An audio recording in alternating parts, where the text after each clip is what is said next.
O Senhor esteja convosco. Ele está no meio de nós. Proclamação do Evangelho de Jesus Cristo segundo Marcos.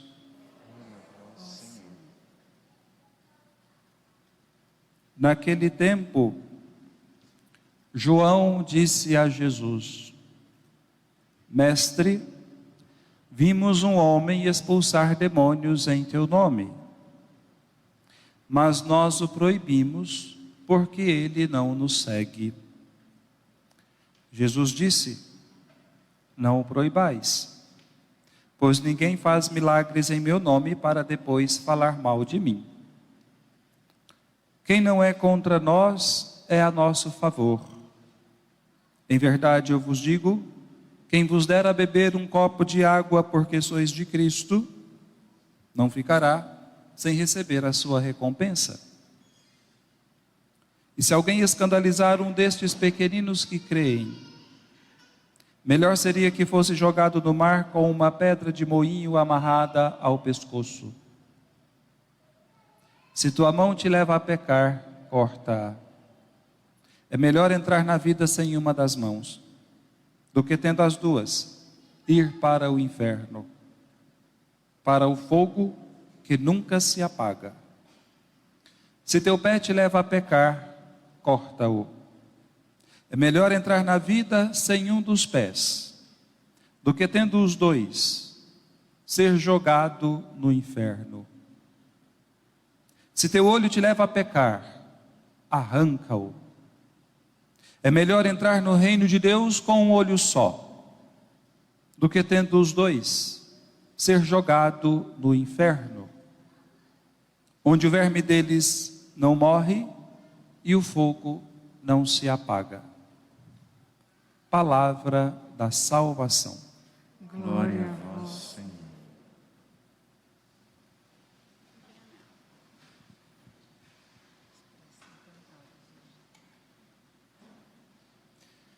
Caríssimos irmãos e irmãs, caríssimos todos em casa que nos acompanham na transmissão desta Santa Missa, a palavra de Deus não é como a palavra humana. A palavra de Deus não volta atrás, porque a palavra de Deus é o cumprimento da sua vontade. Deus diz: faça-se a luz e a luz se faz. Deus diz: façamos o homem e o homem é feito. A sua palavra contém a sua ação. Na história humana, a palavra de Deus foi transmitida aos homens por meio de alguns enviados e escolhidos, como os grandes patriarcas, os profetas, os evangelistas, os apóstolos. Entretanto, a esta grande missão correspondia muito geralmente a grande humildade do servo enviado do Pai. Vimos aí também a figura de Moisés, mensageiro de Deus, enviado de Deus, aquele que fala as palavras de Deus. Mas nós também podemos ver cada um de nós, em nosso esforço sincero de guardar e praticar a cada dia a palavra. Neste dia da Bíblia, irmãos e irmãs, façamos todo o empenho possível para ler, ouvir e praticar a palavra de Deus, porque ela é a nossa salvação e a nossa santificação.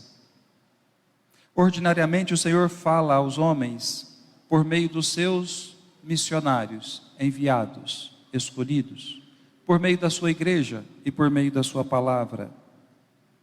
Mas também o Senhor fala por meio dos acontecimentos da história, sobretudo por meio daquele bem anônimo e escondido que cada um é capaz de fazer. E hoje eu gostaria de pregar sobre a bondade. A bondade, este gesto simples, capaz de apaziguar os ânimos, de arrefecer as contrariedades, esse gesto simples que é capaz de ser generoso e compassivo, como um avô que sempre carrega no bolso balas para os netos. Ou, como antigamente, do vizinho que nunca negou uma coada de café ou um punhado de açúcar para o outro vizinho.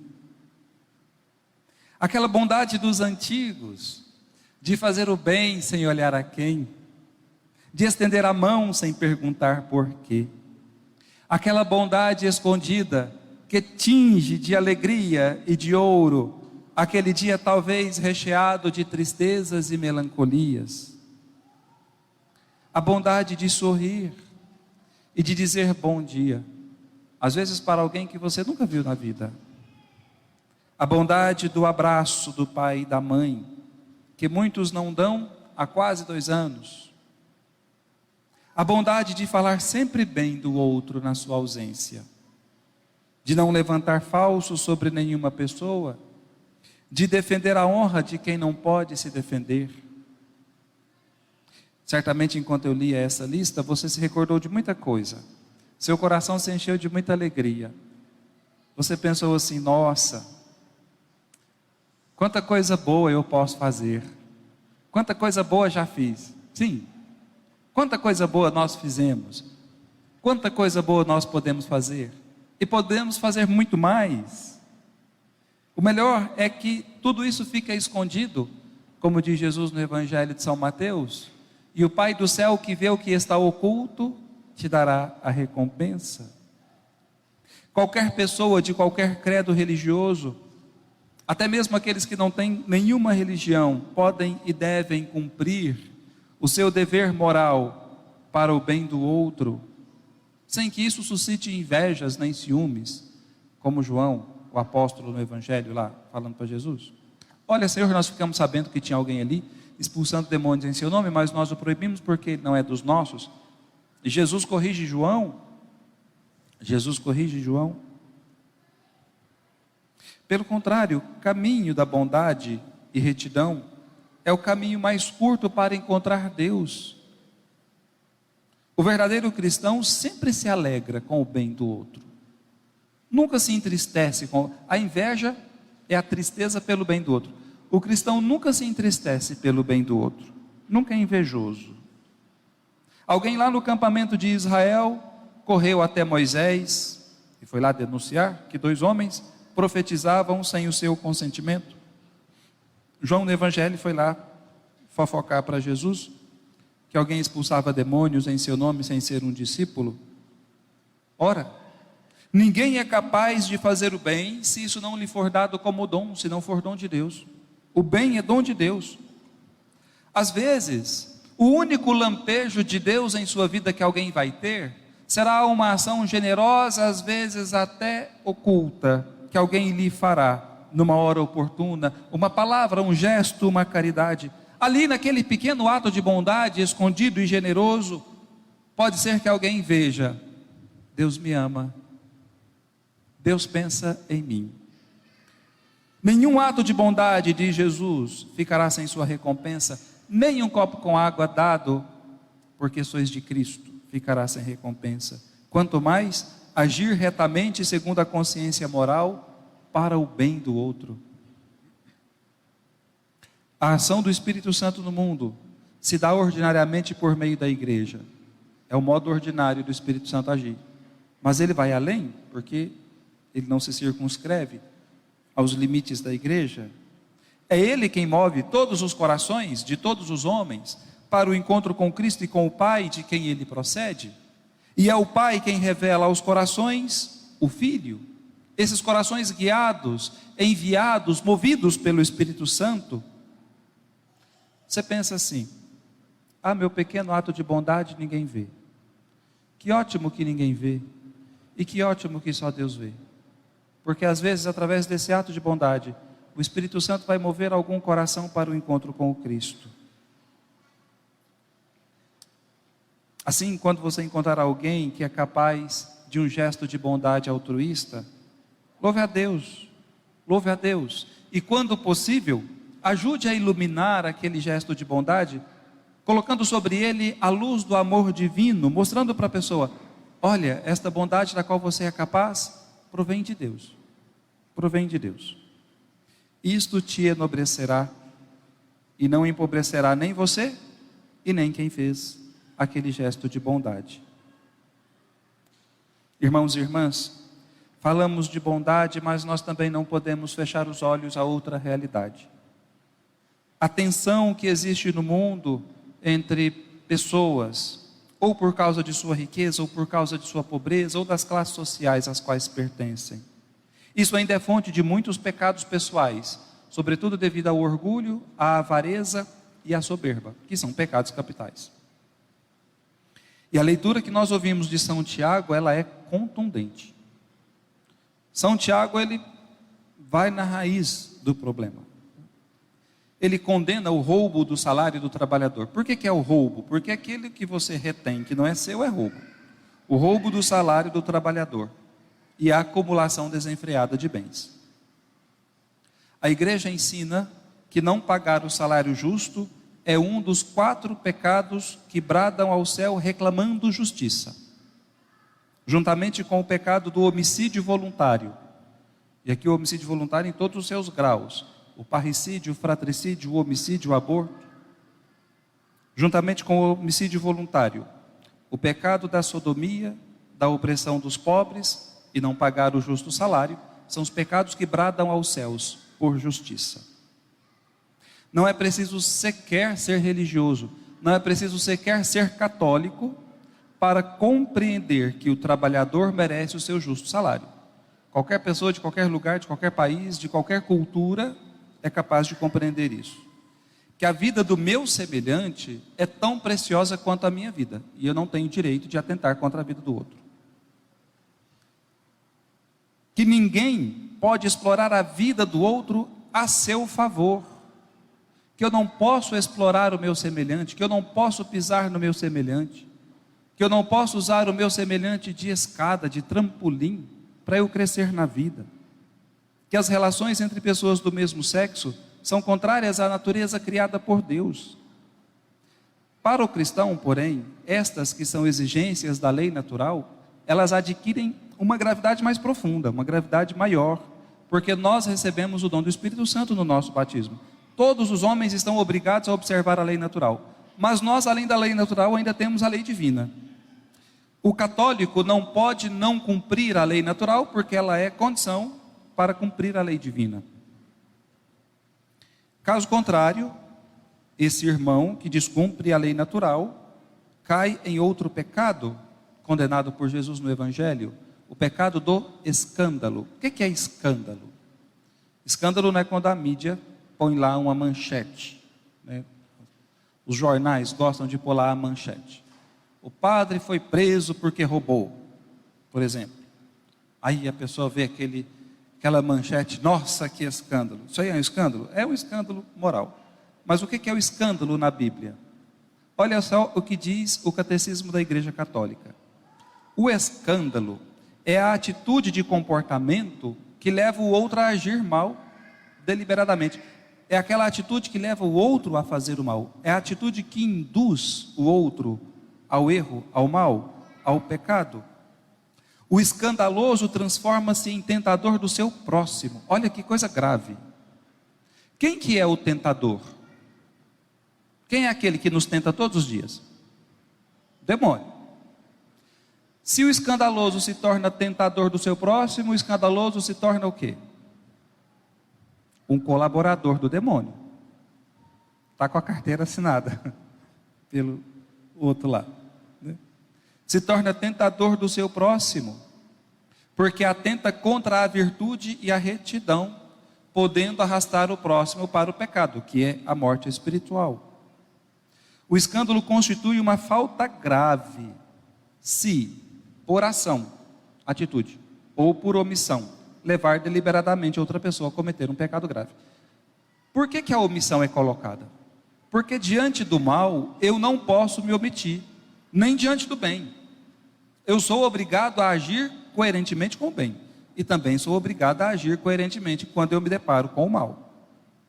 Esse pecado, chamado pecado de escândalo, levou Jesus a condená-lo com as seguintes palavras, e olha que palavras contundentes de Jesus no Evangelho: se alguém escandalizar um destes pequeninos que creem, melhor seria que fosse lançado no mar com uma pedra de moinho amarrada no pescoço. Esses pequeninos são as crianças com as quais Jesus, lembremos do Evangelho de domingo, Jesus estava em casa em Cafarnaum com as crianças, né? e colocou a criança ali no meio deles e disse: quem receber um pequeno desse em meu nome é a mim que recebe. Mas aqui analogamente podemos colocar como os pequeninos do reino de Deus todos aqueles que creem, todos os que creem. Então, olha, Jesus faz uma comparação dura. Melhor seria se aquele que é promotor do escândalo fosse jogado no mar com uma pedra amarrada no pescoço, do que escandalizar qualquer um dos pequenos que creem. Qual o motivo por trás disso? O zelo, o verdadeiro amor, a verdadeira caridade para com o próximo, que é criado à imagem e semelhança de Deus, o zelo pela integridade e pela salvação da sua alma, é que deve nos fazer recusar sempre e cortar pela raiz o mal e o pecado. E aí Jesus é mais uma vez contundente: se tua mão te leva a pecar, corta. Se teu olho te leva a pecar, arranca. Se teu pé te leva a pecar, corta. Ou seja, a atitude que o Senhor espera dos seus discípulos é que eles rompam com o pecado desde a raiz. Rompam peremptoriamente com o pecado, tanto com o pecado pessoal, quanto também com o pecado social. O erro do nosso tempo, que é um tempo extremamente relativista, e também a religião, o exercício da religião entra dentro dessa filosofia relativista desse tempo, é que considera que o pecado pessoal não é importante diante de Deus. Não, Deus não olha você, não olha o seu pecado, não tem problema do modo como você viva, porque para Deus importa o coração. Ora, o que é o coração? O coração não é esse músculo aqui palpitante, que bombeia o sangue para o nosso organismo. O coração, ele é um sinônimo da consciência. Ele é usado como analogia para a consciência. Logo, é errado desvincular o pecado pessoal do erro da consciência, porque se uma pessoa erra, ela o faz conscientemente, ela o faz livre e deliberadamente. Tanto é verdade que se uma pessoa não tem o reto uso da liberdade da consciência, ela não pode ser nem imputada de crime. Pode nem ser imputada de crime. Logo, o pecado, antes de ser uma ação extrínseca, externa à pessoa, ele é uma escolha livre e consciente, uma escolha do coração. É daí que vem aquela fala de Jesus no Evangelho de São Marcos: é do coração que saem todas as coisas más, os adultérios, as ambições desmedidas, a falta de juízo e aquela série de pecados que Jesus enumera. O escândalo, porém, não se reduz à dimensão pessoal. O catecismo da igreja diz que ele também pode ser provocado pelas leis, pelas instituições, pela moda ou pela opinião. Assim diz o catecismo: é assim que se tornam culpados de escândalo, ou seja, culpados por induzir ao erro, aqueles que estabelecem leis ou estruturas sociais que conduzem à degradação dos costumes, à corrupção da vida religiosa, a condições sociais que voluntária ou involuntariamente tornam difícil, impraticável ou quase impossível uma vida cristã conforme os mandamentos. Aqui só cito como exemplo quando o ex-presidente americano Barack Obama fez uma lei lá nos Estados Unidos praticamente obrigando todas as instituições de saúde do país a praticarem o aborto. E um hospital que era dirigido por uma congregação religiosa feminina, por óbvio, se negou a praticar o aborto, tanto as religiosas que administravam o hospital, quanto os médicos que trabalhavam ali porque eram católicos e apresentaram objeção de consciência. Aquela instituição foi cercada pelas leis e pelo governo e sofreram sanções. Estas sanções só foram retiradas depois que o presidente Donald Trump alcançou o poder nos Estados Unidos. É isso aqui. Às vezes existem leis legitimamente aprovadas no parlamento, sancionadas e aprovadas, está tudo bonitinho, está tudo legalzinho no papel. Mas esta lei, ela é moralmente contrária à reta fé, à reta doutrina da igreja. Então o cristão, mesmo às vezes às custas de sofrer sanções, como estas religiosas nos Estados Unidos, ele vai precisar, ser fiel aos mandamentos de Deus. O mesmo se diga dos chefes de empresa que tomam medidas incitando seus funcionários à fraude. Vixe. O chefe da empresa, o empresário que manda o funcionário desviar dinheiro do imposto. Você não vai pagar o imposto. Ó, você não vai tirar a nota fiscal, isso aqui você passa na encolha. Isso é pecado de escândalo, porque induz o outro a fazer o erro. Os professores que exasperam seus alunos, ou seja, que deixam lá os alunos. Certa vez eu soube de uma aluna em Maceió, que fez lá todo o cursinho para passar no vestibular, e aí o cursinho coloca aqueles alunos na pilha, né? Que vão passar, que vão passar, que vão passar. E a moça tinha feito, 17 anos a moça tinha feito não sei quantos vestibulares para medicina, não passou em nenhum, se jogou do apartamento em que morava e suicidou-se. Isso aqui, o professor, o método de ensino que leva o aluno à exasperação. Ou dos que manipulam a opinião pública, desviando-a dos valores morais. Aqui está a mídia, com todo o seu arcabouço contrário à fé católica. Aqueles que usam dos poderes de que dispõem para induzir os outros a agir mal. Isso aqui é a responsabilidade dos que governam a respeito dos que são governados. Diz Jesus no Evangelho: é inevitável que haja escândalos, mas ai daquele que os causar. No Evangelho de hoje a gente vê o ai, né? Condenado ao inferno.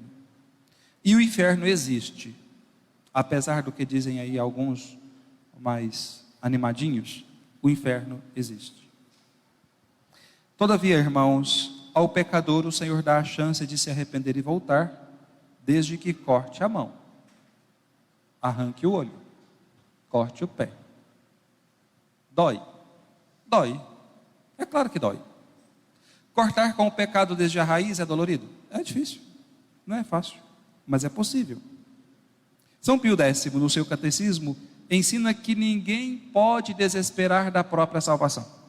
Ah, padre, mas eu sou um grande pecador. Ótimo, para grandes pecadores existem grandes confissões. Ninguém pode desesperar da própria salvação. Isso é um pecado contra o Espírito Santo. Não pode também nem obstinar no pecado. Isso aqui é o mito da Gabriela. Eu nasci assim, eu cresci assim, estou vivendo assim, vou morrer assim. Gabriela, né? É o mito da Gabriela. Ninguém pode obstinar no próprio pecado. Não pode negar a verdade conhecida e ensinada pela igreja, e não pode recusar até o fim da vida converter-se, emendar-se de seus erros e arrepender-se do seu pecado. Deus só não pode perdoar aquele que não se arrepende. Deus só não pode perdoar aquele que se arrepende. O nosso caminho para Deus, irmãos, muitas vezes parecem essas estradas aqui ao redor de Tumbiara. Você vai transitar aqui nos arredores, é só buraco e chacoalhada para tudo quanto é lado. Você sai chacoalhando. É assim. Por isso devemos combater o pecado do orgulho. Ele é a raiz de todos os outros males. Dizia o Salmo, que ele não domine sobre nós. E devemos combater o orgulho com a sabedoria dos humildes. Qual é a sabedoria dos humildes que o Salmo nos aponta? Os humildes reconhecem que a lei do Senhor Deus é perfeita, que ela conforta a alma, que o testemunho do Senhor é fiel. O testemunho da misericórdia do Senhor é fiel. Assim o homem inspirado pelo temor do Senhor sabe reconhecer que errou, se arrepende de seu pecado, pede perdão de seus erros por meio do sacramento da penitência. E a partir daí, inicia um caminho de conversão, sem retornar ao erro que praticou. A fé é conversão, disse o cardeal Ratzinger em 1990. A fé é conversão. Sem conversão não se prova a fé. A fé é conversão que muda a minha pessoa e os meus gostos, ou pelo menos tornam secundários meus gostos e minhas vontades. A fé atinge uma profundidade tal no ser humano, que é diferente daquela, por exemplo, da escolha de um partido político ou de uma ideologia a qual eu me vincular. A fé atinge o âmago do homem e sua mudança é tão profunda que a Escritura a caracteriza como novo nascimento. Novo nascimento. Irmãos e irmãs, que a bondade de Deus nos alcance através da bondade dos homens e que nós mesmos, convertidos interiormente pela ação do Espírito Santo em nós, nos tornemos bons para com todos, inspirando-nos na bondade de Deus, que perdoa nossos pecados, que lava a nossa culpa, que perdoa toda a nossa iniquidade e que faz nascer o sol sobre maus e bons e faz cair a chuva sobre justos e injustos. Louvado seja o nosso Senhor Jesus Cristo.